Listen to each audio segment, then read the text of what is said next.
Pre početka videa, mali uvod u to šta će biti u videu. I na početku se izvinjavam jer je video snimljen tipa sad pa sad.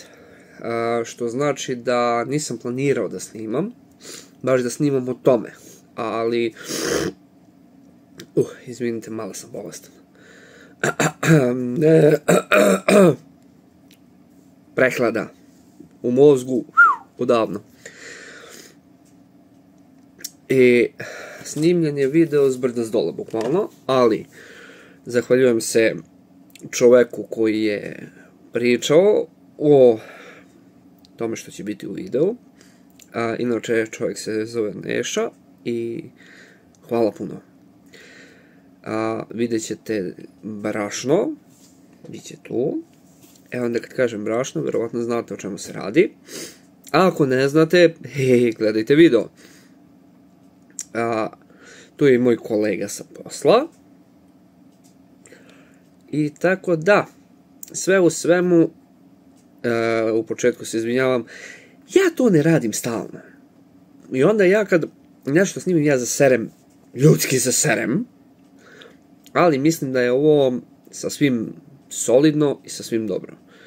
A sad, put do te vodenice. Evo sam se.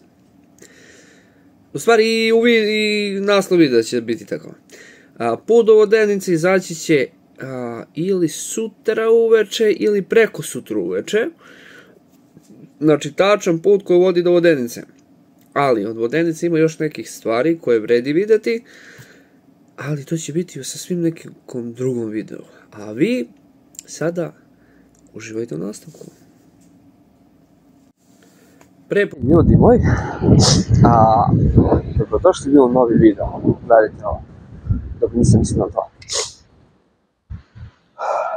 Jedna lepota. Znači malo priroda, malo jedno drugo.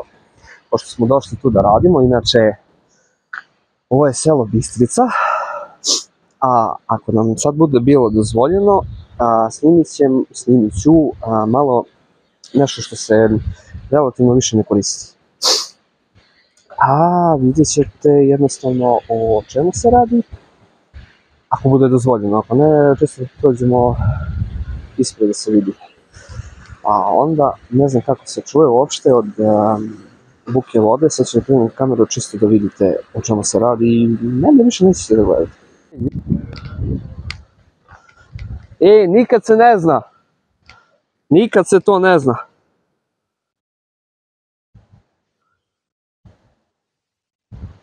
I da nas posle posla opet na posao. Ja i moj majstor da ga vadimo. Vadili smo ga. Nema. Tek će da mećemo. U stvari ne, drugi će da meću.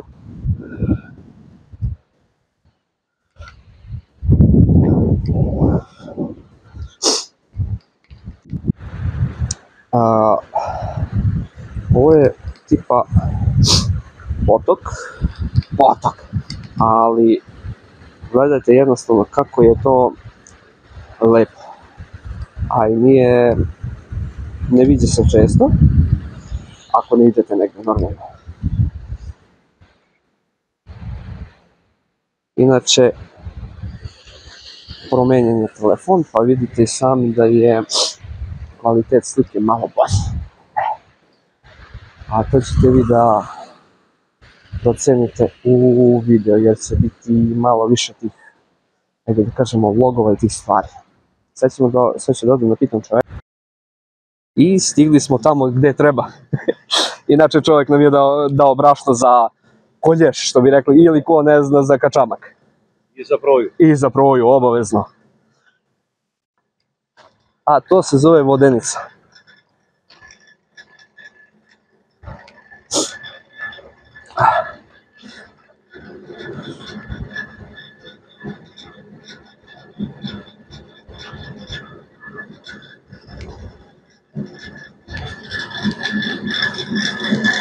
Ko ne zna, ovako izgleda unutra.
Kad je Daraca, on je 48. godišta, inače povratnik iz Švajcarske, sad je trenutno švajcarski penzioner.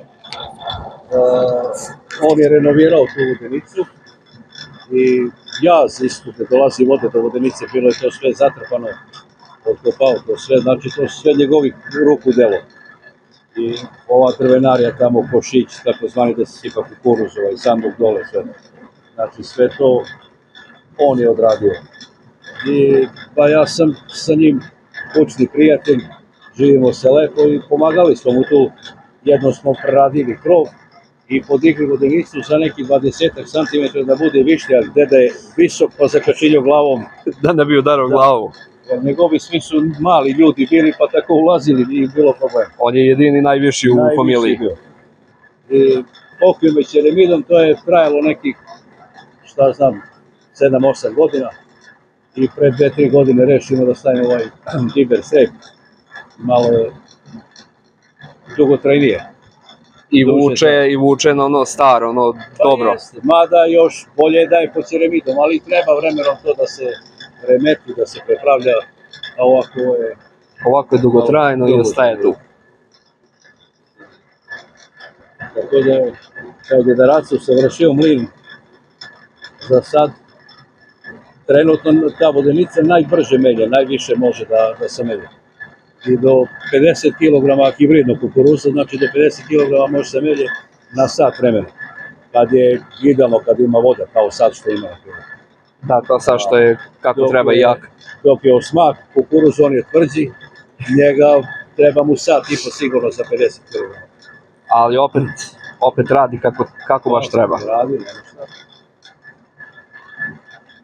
Tako da, ko hoće proju, neka dođe Bistricu. Neka dođe u Bistricu.